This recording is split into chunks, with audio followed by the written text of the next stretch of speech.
All right, this is a quick trainer on how I do my scheduling for my in-house guys. So here in BT, first thing I'm going to do is isolate my jobs. Right now we're looking at all jobs and all statuses.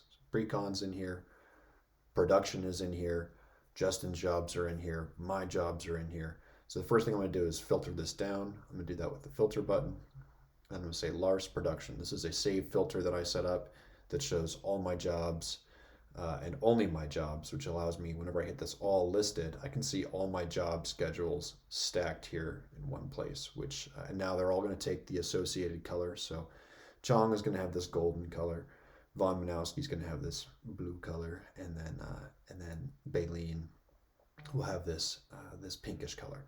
So this is handy for many ways. But whenever you're looking at all jobs and all trades just stacked on each other, this is a little bit of chaos.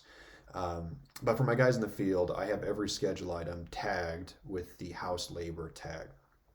So whenever I run my save filter for house labor, now I'm looking at everything my guys are doing this week. And this is how I easily navigate and line out my guys, maybe sometimes without even having a conversation with them. So today they're taking care of the front door at Baleen, but in the duration, we've got some demo going on at Von Manowski. Coming up this week, though, we've got a punch list to finish out at Chong, and then some more exterior framing. So this is really the look ahead. And if they're looking at the next few weeks, they can expect some either get pushed to Justin's jobs, or we'll have some other smaller jobs pick up in the meantime while there's some quiet. But this is my overview. Now I've got my overview lined out here, this doesn't necessarily take care of my task management. So what are the things that are actually supposed to happen for interior demolition? So if I drive into the schedule item and I scroll all the way down to the bottom, here you'll see the SOW interior demolition. So you can attach multiple links to schedule items from the to-dos, or from to-dos to schedule items. And so as the schedule item gets moved around, that to-do also gets moved with it. So you'll see two links here, two to-dos. One is the scope of work and the other is the QC. The QC is typically assigned to a manager and is not relevant for most guys in the field. The scope of work, though, it's the broad brush of what's going on, and filling out this information here is what allows me to tell the guys what's going on site without necessarily assigning them. Now, in this case, I did assign them, but you'll notice the house labor tag is applied here. This is my preference, is just to assign the house labor tag and not to assign individuals to things. Uh, Instead, to train our guys to look for the house labor tag and to run filters for the house labor tag. That way, if I need to move Francisco from one job to another job same day, I don't have to go in here and remove Francisco from the to-do and then apply Francisco to some other to-do and some other job. All I need to say is, Francisco, go to Von Manowski, look at the scope of works, and then I'm done. And as long as this house labor tag is applied, then you should be able to find this information pretty easily. So this is where I'm breaking down in detail what are the tasks that we're trying to accomplish at the Von Manowski job for the interior demolition schedule item. And that's where they're going to go. So if I look at all listed jobs, you can get a pretty quick overview of everything that needs to happen by looking at these scopes of work. And then as jobs get rearranged or schedules move, all I have to do is move this schedule item, and the due dates inside those to-dos move with them. And so as my guys run their filters for to-dos, they're not seeing a bunch of outdated stuff.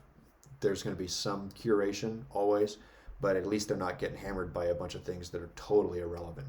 So for the workflow for the guys, now mobile is probably the best way for them to review it. But once I've gone through here and I've updated all my schedules and these projections look accurate, the next level is to pull up the to-dos.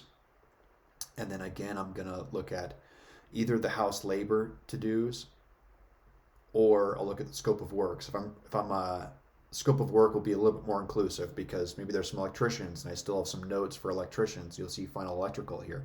So I drive into this, there's a quick list. So let's say I can't meet the electrician. All I have to do is tell Paul to check the scope of work for the electrician, and at least they've got a fighting chance to get everything done.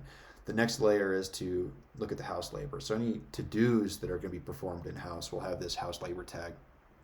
And so for the guys in the field, they run this save filter for house labor, and here's everything for every job. Now, they're not usually looking at every job. Usually they're looking at Von Manowski or one job, whatever job they're standing at the moment, or whatever job they're anticipating going to that morning. And here you'll see all the projected tasks, both current and projected. And inside each of these is going to be the checklists with more detailed drop downs of what they're supposed to perform. So as long as the house labor tag has been applied to these to-dos, then it will populate onto the screen. And as long as these guys are checking these to-dos and running the house labor filter, they'll see them. And I do expect the guys to be marking off the checklist items as they are either made irrelevant or completed. And that's a pretty good way to make sure that we're covering all bases without hopping on the phone every 10 minutes to move Francisco from job site A to job site C, but then we got to get Paul to cover him at job site A, and all that stuff can get those conversations can be negated by having a good system in place. So the system for the guys is check the house labor saved filter on your to-dos, and then you can see everything here. But again, all that is controlled. All the due dates and the to-dos are controlled by the schedule items here, which is why it's important that our schedules are up to date. If the schedules aren't up to date or these schedule items are completely inaccurate, then the to-dos that the guys are going to be looking at will be probably garbage. So that's kind of the overview from a PM perspective of how I line out folks. You'll also notice will calls.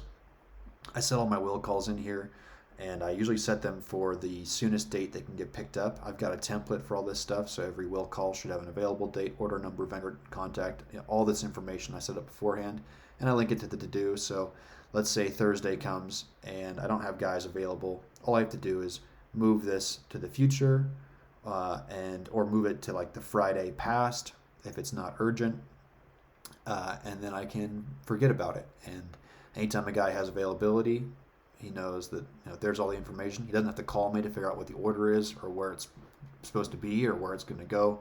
All that information is taken care of. It's a one-touch method to make the order, put the will call to do in, put the will call schedule item in there, and then all I have to do is click and drag as information changes or updates to get the stuff on site when I need it. There you go.